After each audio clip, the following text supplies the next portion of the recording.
नमस्कार प्रेक्षक हो, मी अक्षता. तुम्ही पाहताय राष्ट्र सह्याद्री न्यूज. राष्ट्र सह्याद्री न्यूज मध्ये आपलं स्वागत. वळूयात बातमीकडे.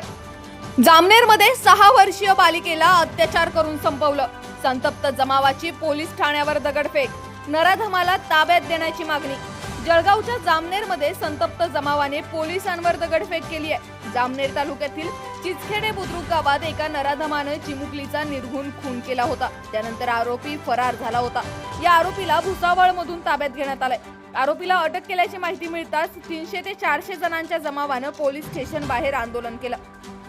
तसेच आरोपीला ताब्यात देण्याची मागणी पोलिसांकडे केली होती. मात्र पोलिसांनी आरोपीला सुरक्षित ठिकाणी हलवल्याचे कळताच जमाव प्रक्षुब्ध झाला आणि जामनेर पोलीस ठाण्यावर तुफान दगडफेक करण्यात आली.